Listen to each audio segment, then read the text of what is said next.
Good morning, everyone. Good morning, Dhyana. Morning. Today's topic is a really powerful and a very protective one. It is stand unshaken amidst the crash of breaking worlds. So, we will request Dhyana to start us with a prayer and then we will take it forward. Thank you, Nitendra. Let's pray together, everyone. Heavenly Father, Divine Mother, friend, beloved God, great gurus, Jesus Christ, Babaji Krishna, Lahiri Mahashaya, Swami Sri Yukteswarji, beloved Master, Paramahansa Yogananda Ji, saints of all religions, beloved Swamiji, we bow at thy feet. We ask thy blessings, thy protection, thy light, thy grace to come into our lives as we seek to attune ourselves through thy practices, thy teachings, to become ever more attuned to thee. Bless our efforts. Be with us in our class today and always. Om Shanti Shanti. Let's hear a song and then we'll watch an excerpt from a video of Swamiji. Welcome again, everybody.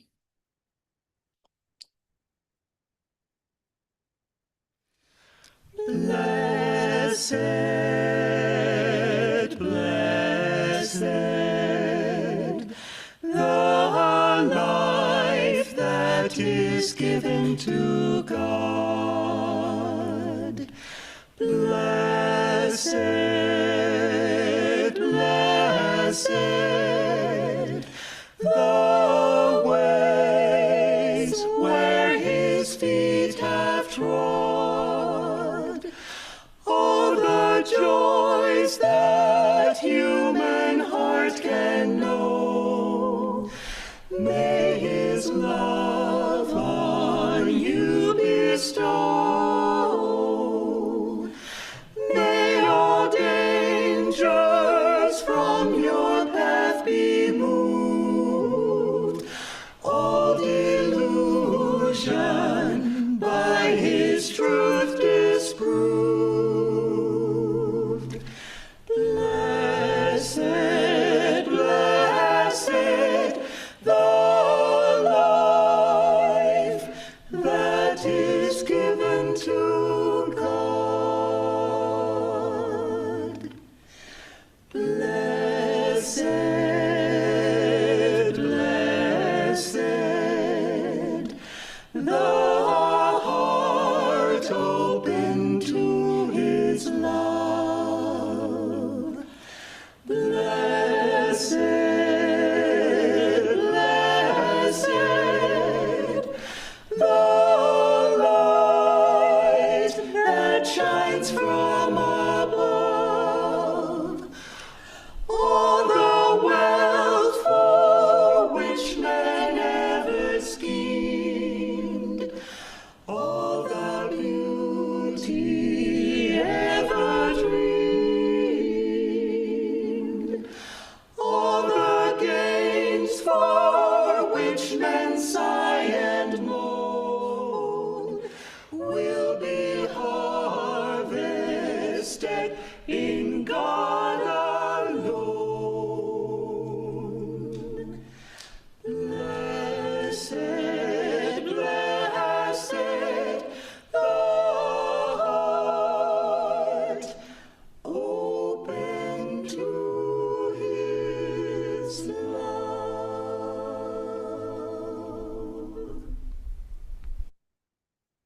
There is individual karma, there's family karma, there's nation or neighborhood karma, nation karma, global karma. And some things this whole planet is responsible for. For example, this planet has become the people on this planet have become altogether too greedy. Now, I'm not greedy, but I will have to bear the karma of the greed in this planet. And so when the world goes through a great depression, which it will, and quite soon I feel, my guru said it would be much worse than 1930s. It's due to people's greed. And I will have to suffer for that too. I will come through it because I'm not greedy, but I will have to be aware of it, and it'll have some effect on me. So group karma will be there. Global karma is something else. It's not just, I mean, look at the wars that have been fought here, the atomic wars and so on that are likely to come. There are something like 35,000 known atomic weapons in the world. If one person drops one, I don't think everybody will say, well, let's stop that. Human nature being what it is, there'll be retaliation. Yogananda said no place will be safe from such bombs. And what will that do? That's the whole globe that's going to have to bear that karma. I know that one time in a lecture in Hollywood Church, Yogananda stopped his lecture and he had been talking about the future anyway, but he said, you don't know what a terrible cataclysm is coming. And cataclysm usually means something more than man-made. What would it mean? I know many people have talked of 3 days of darkness. Saints have described it. I don't know, but I assume it will be true. Will it be a comet hitting this Earth? Will it stop the Earth from its spinning for 3 days until the inner motion? I don't know. But you asked the question, and that's the answer. Is there any way to alleviate such an eventuality? Well, we can alleviate it for ourselves. We can alleviate it for our neighborhood. We can make it better by being kind to people, but we can't offset the karma of 6 billion people. But in the case of Germany, that's a heavy karma to bear for all that death and suffering that they caused. How would they eliminate that karma or offset that? I think that they will have to go through it. When you've gone through a karma, you've paid it off, and then you don't have to go through that again. It's not as if anybody is innately evil. We're all children of God. But when we do evil, we have to have evil results. Good morning again, everyone. I'd like to start with a reading from Autobiography of a Yogi on the chapter on astrology, Outwitting the Stars. The deeper the self-realization of a man, the more he influences the whole universe by his subtle spiritual vibrations, and the less he himself is affected by the phenomenal flux.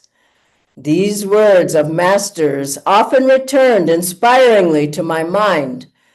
Occasionally, I told astrologers to select my worst periods according to planetary indications, and I would still accomplish whatever task I set myself. It is true that my success at such times has been accompanied by extraordinary difficulties, but my conviction has always been justified. Faith in the divine protection and the right use of man's God-given will are forces formidable beyond any the inverted bull can muster. The starry inscription at one's birth, I came to understand, is not that man is a puppet of his past. Its message is rather a prod to pride. The very heavens seek to rouse man's determination to be free from every limitation. This is a very powerful statement from Autobiography of a Yogi. We have to realize that our faith is in God. Master said there's no obstacles, there's only opportunities. And if you keep on loving God, keep on practicing, keep on attunement with God and gurus, then you will have that protection. Then nothing can touch you. And that always there are only opportunities and conditions are neutral, that we can't just always fall apart because something has happened in our lives. And Lahiri Mahashaya said so beautifully, if you bring God into the summer of your life, he will be there with you during the winter. I was thinking of Lahiri Mahashaya, all of our gurus, they even raised the disciples up from the dead, as Jesus did, as Master did, as Lahiri Mahashaya did, Swami Sri Yukteswar did, Babaji. Every one of our masters helped the disciples, even raising them up from being dead. And Babaji lying on that disciple whose astrological reading was that he was going to die that very night. And he went back and told the astrologer at that time was Shankaraji.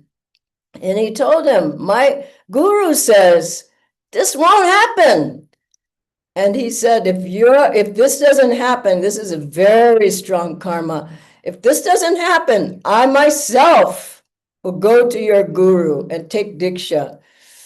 And the disciple went back. And Babaji, think of it, he's laid over our bodies so many times to protect us against whatever car accident or breaking a leg or whatever it is, that our gurus have been protecting us and we still don't have faith.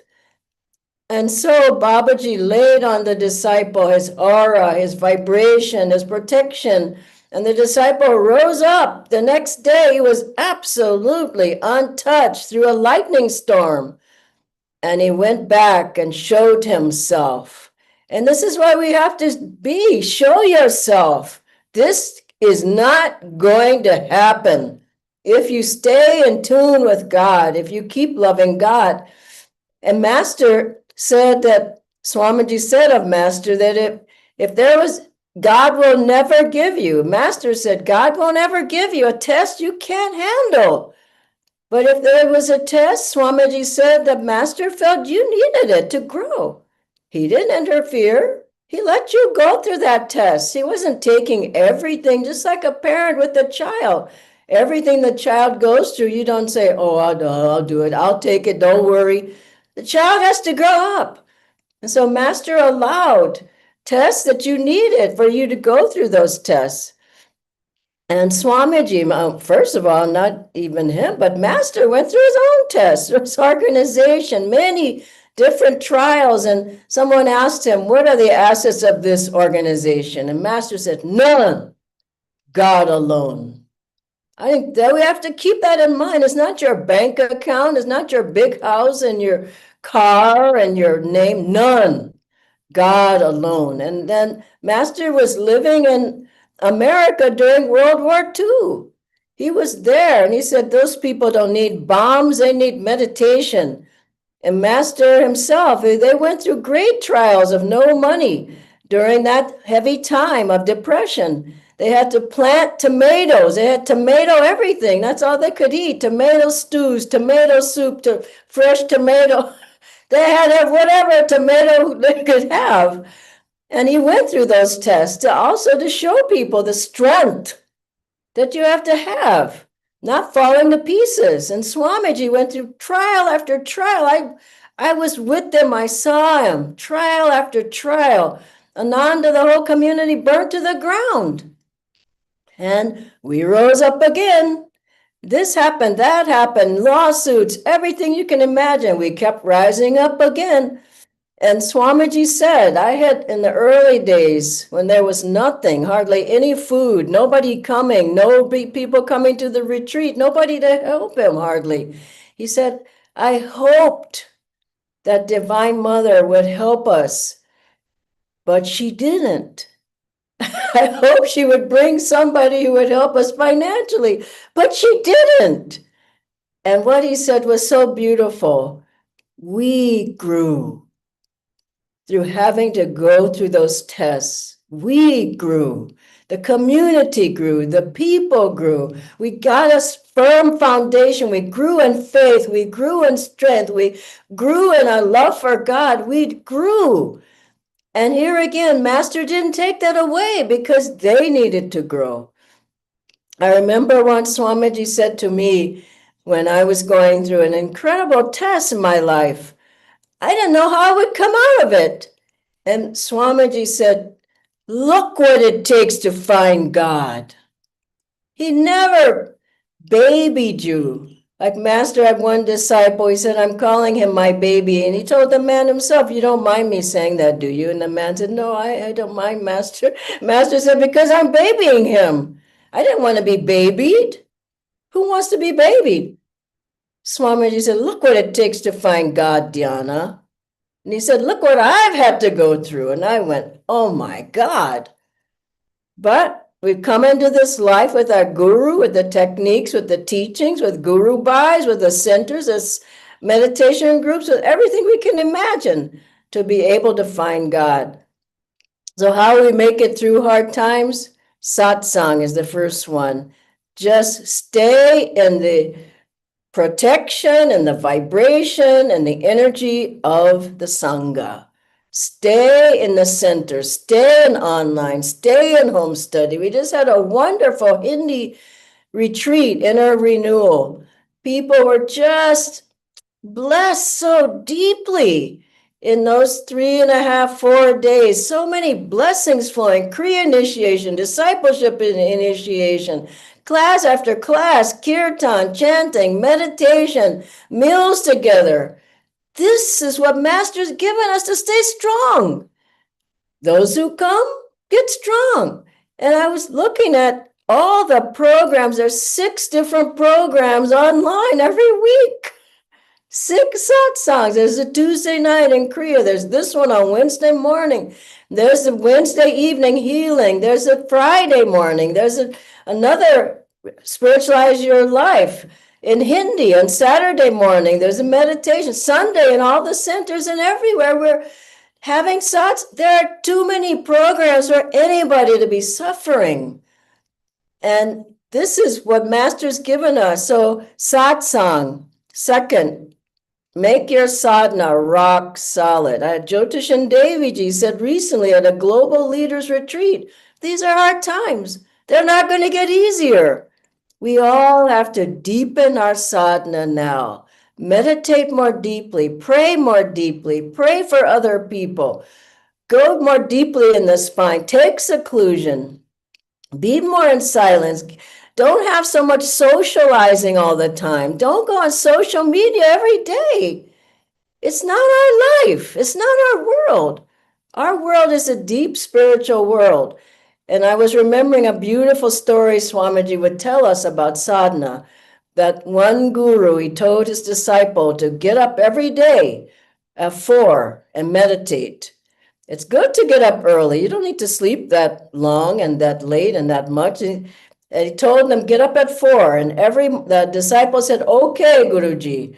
Every morning they would get up. They would hear the wooden sandals of the guru approaching their place where they lived. And they would get up and they would meditate. Every day they hear the guru coming, the wooden sandals. And they would get up and they would meditate. Then, this is what happens, they got lazy and they would hear the sandals and they didn't get up and they didn't meditate. And then what happened? The guru stopped coming. They stopped hearing those wooden sandals come because they didn't respond. How can God help us if we're not responding? Our effort is important, 25%. Put out the effort, get up. I'm ready, I'm awake and ready, I'm positive, I'm energetic, I'm enthusiastic. Instead of I'm sleepy, I'm tired. Get up, do the sadhana. Next, to serve. I remember during COVID, I told people it's not a time to hide. It's a time to serve. Help other people, think of other people. As more you help, serve, the more Master's power fills you up. His energy fills you up. His magnetism fills you to the brim. But the longer you think of, what about me? Then you find that there's not a lot that comes to you. Next is chanting. Chanting's half the battle. Have time to chant, sing God's name, feel Divine Mother with you as you chant to her. And finally, attunement with God and gurus. I thought there was such a wonderful time, a couple of things, and I'll end with this, that at one point, I was really struggling, and I thought I went to Swamiji. This was here in India, and I said in the very beginning, I said, Swamiji, I'm chanting, I'm doing more Kriya, I'm affirming, I'm studying, I'm teaching. I don't know what else I can do, but I can't break out of this delusion, this karma. And he said, don't worry about it. I just still am meditating on it. I went home, I went to bed. The next day was completely gone. Well, how? Attunement. And other people have said the same. Someone came to the program this weekend and said, I had so much pain in my life. But after this weekend, Inner Renewal Week in Hindi, she said, Master took the pain. We've got to remember, Guruji is there waiting. If we put out the effort, he will come. He's the protection. He's the light. He's the blessings. He will protect us no matter what happens. Om Shanti Shanti. We have a few questions now. I'll ask Natendra to go ahead and ask them. Thank you so much, Dhanaji, for giving us the formula of satsang, sadhana, service, chanting, and attunement. This will take us a long way for sure. The first question, Dhyanaji, is that in troublesome times, when we are in the middle of a difficulty, that time it is hard to concentrate and pray and perhaps do the things that you are saying. So, when we are in the middle of such situations, what should we do? Is it better to ask someone else to pray for us? Honestly, people have strength. Surely you can have other people pray for you, but if you don't do anything yourself, what do you expect? You do nothing but lie on the couch watching television, then God can't help you. Or you do nothing but sit at home crying about your situation, God can't help you. You have to put out whatever energy you have. And whatever one of those ways that I named, I remember once I couldn't do anything but chant. I chanted and cried my eyes out, chanting. And then God came. So your way may be serve, serve, serve. It may be meditate more. Who knows what it is, but you can't expect a result if you do nothing. Even if you're lying in bed dying, just in your mind, God alone, God alone. It's so beautiful. Cling. We have to cling to God. Not every once in a while call for help, but cling. And as we do that, we always find He's right there. But you have to do something yourself. Thank you, Dhanaji. So, Dhanaji, about dying, so will Master really save us if we are in a real trouble? Like if we are actually dying, will He still be there? I was there when somebody was passing away. Two people, different people. One was both Kriya bonds. One said, I would read to him from autobiography. He was in a coma. This is way back, years back. And he would come out of the coma and go back, into in and out, in and out. And at one point, he came out of the coma, and I just was reading autobiography out loud. And I'll show you. He said, I'm not dying anymore. And I thought, there's no way he's not going to die. And he said, I had this book. And he said, I saw him. I saw him. And I thought, yeah, from the look on his face, he did see him. Very beautiful. And then another person, a devotee, this was here in India, that the person was passing away any minute.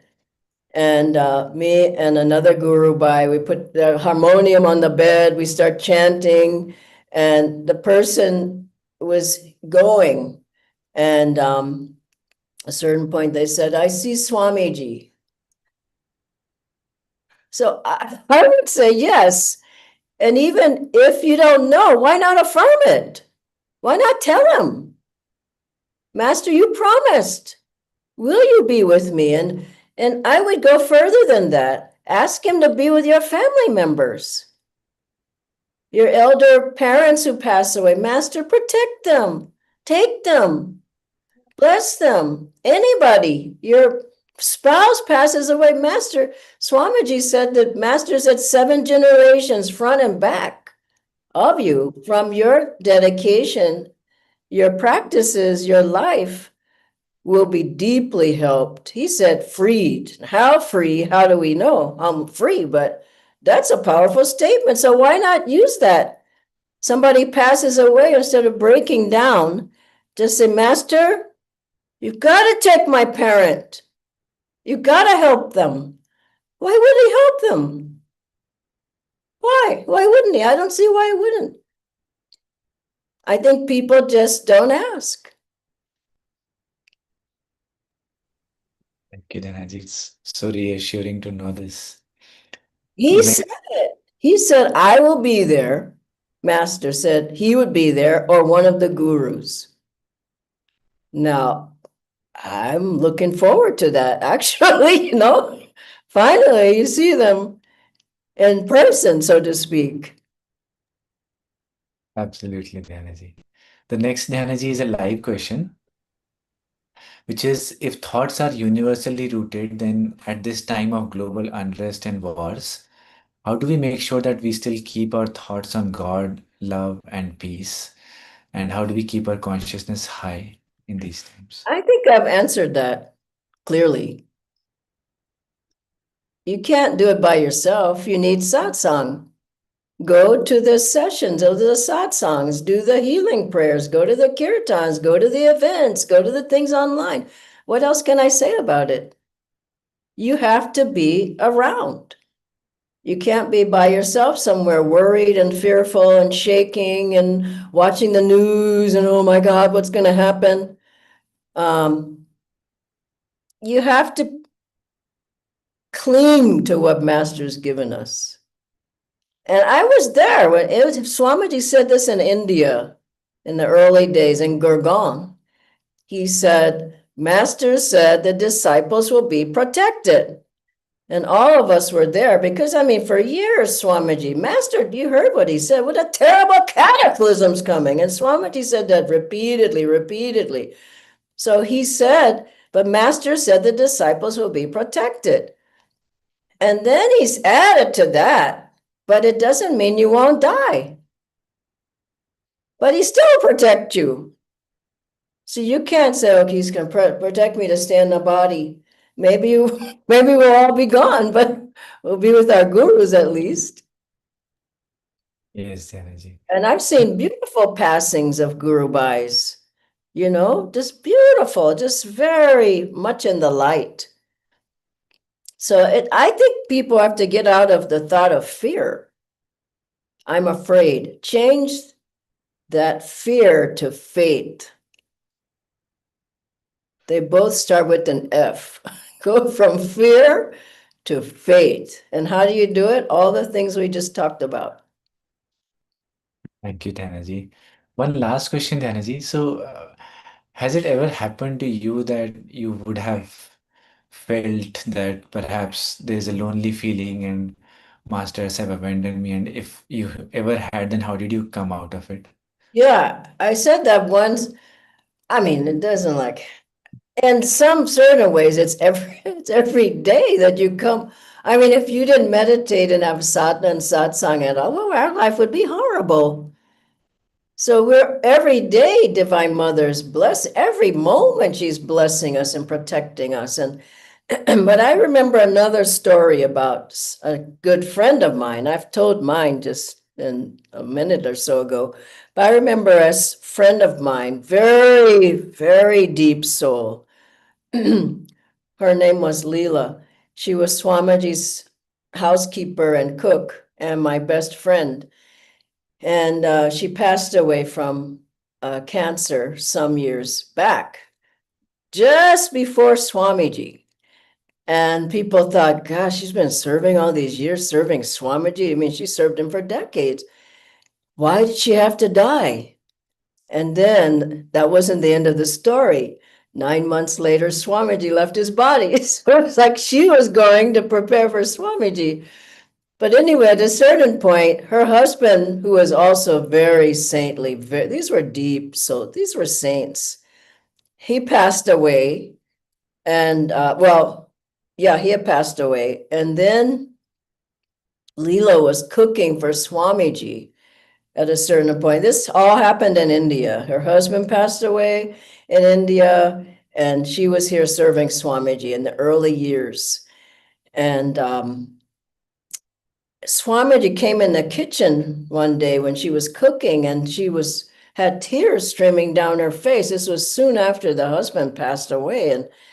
But I have to tell you this before I say that right after that astral ascension ceremony, Leela Swamiji said, well, don't, just take some time off. She said, no, Swamiji, I have to serve. Please allow me to serve. Allow me to keep coming. Allow me to prepare things. And so she was back on the job immediately. So Swamiji came in one day and she was just had tears running down her face. And he said, well, what's wrong? And then he said, the pain. And she says, Swamiji, I just can't take the pain. And I'm sure everybody who's watching has had some painful situation in their life. You just felt like you couldn't take the pain anymore. And then he didn't say anything else. He went into his meditation room. She told me this story herself. And he stayed 20, 30 minutes. And she said, Dhyana, after he came out of that room, I was completely fine. Isn't that beautiful? Another thing you can do, pray to the masters, pray to Swamiji. And when I tried to thank Swamiji for helping me through troubles like that, he just looked at me and said, and these are my last words to everybody, he said, Dhyana, master's helping you. I just was speechless. I walked out of the room. Master's helping you. I think we have to remember and have the faith. Master's helping each one of us. And he will continue to help us no matter what happens. We have to have that faith and strength to have our hand in his and know whatever happens, Master and the masters will always help us. God bless you all.